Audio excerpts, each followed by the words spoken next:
Aujourd'hui, c'est la foire expo de l'économie sociale et solidaire du Boulonnais. Et ça se passe là-bas. Et si on allait voir ?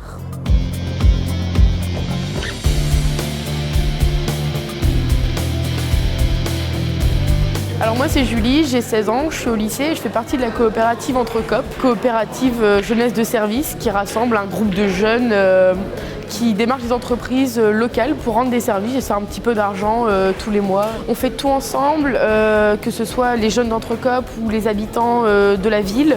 Ce qu'on apporte, c'est un petit peu de convivialité et de joie dans leur quotidien. Entrecop, ça m'a apporté beaucoup de choses, notamment une vision différente de la vie.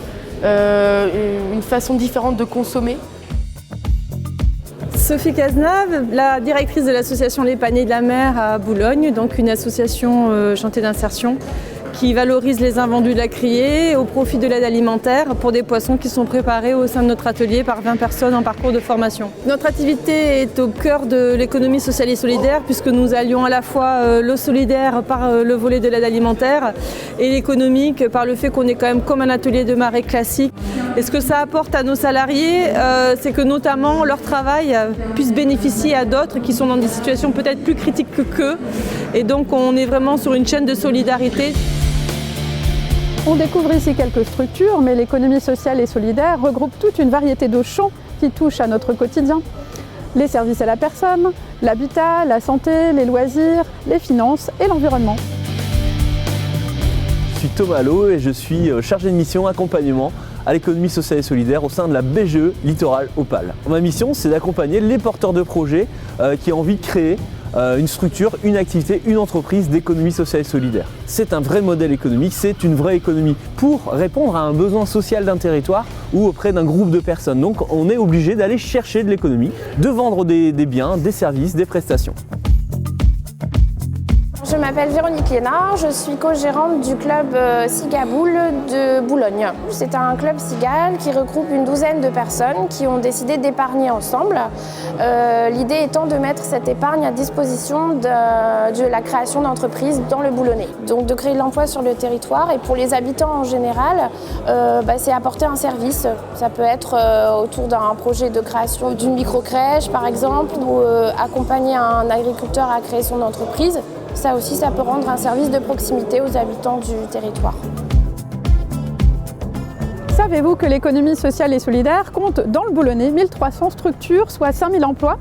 On continue notre balade au fil de l'eau à la découverte de ces personnes engagées dans cette autre économie. Amberger Thomas, président de l'association Nature Libre. Nature Libre qui est une association éco-citoyenne de protection de l'environnement et de sensibilisation. On lutte par du nettoyage de plage, par des ateliers d'éco-citoyenneté pour proposer des solutions alternatives. La question des déchets est globale et nous localement on tend à proposer des solutions. On sent que la cause que l'on défend est comprise par les gens, que des gens qui ne se sentent pas du tout concernés se sentent maintenant concernés et que on arrive à convaincre des gens qui ne sont pas du tout convaincus.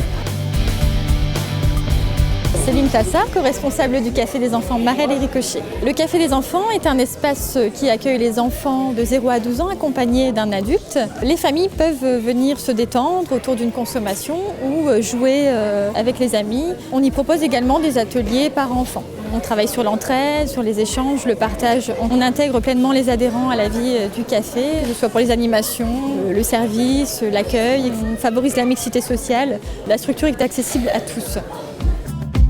Je m'appelle Philippe Auchard, Énergie SB. Notre axe, c'est de proposer des équipements en éolien, en photovoltaïque, à la fois pour les particuliers et les collectivités, sous forme de stages d'autoconstruction d'éoliennes ou sous forme de projets avec des associations. Un exemple, il va y avoir à Boulogne le premier atelier de vélo à recharge solaire pour l'association Rivage Propre. Je pense qu'il y a des liens très importants à créer entre justement le milieu associatif et le milieu artisanal pour arriver à des projets communs.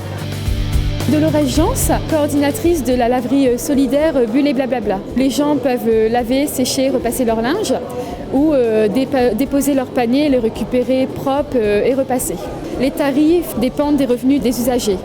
Alors j'apporte aux habitants du territoire un lieu de proximité, un service à la personne puisqu'il n'existe aucune laverie dans le quartier.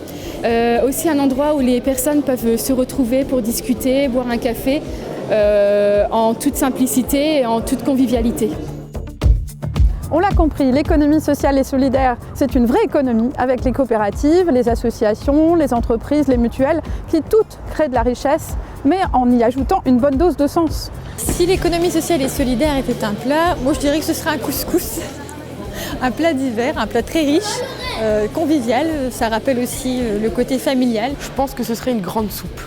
Donc si c'était un plat et un dessert, pour moi ce serait du chocolat. Un bon chocolat noir à la fois fort et doux et qui apporte beaucoup de plaisir. Un chili con carne, parce que ça vient de plusieurs endroits, et c'est assez rassembleur, c'est un plat unique et je trouve qu'on peut facilement le manger et le partager.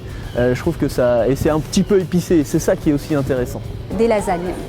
Une fondue au chocolat peut-être, puisqu'on mettra tous nos fruits dans le même chocolat.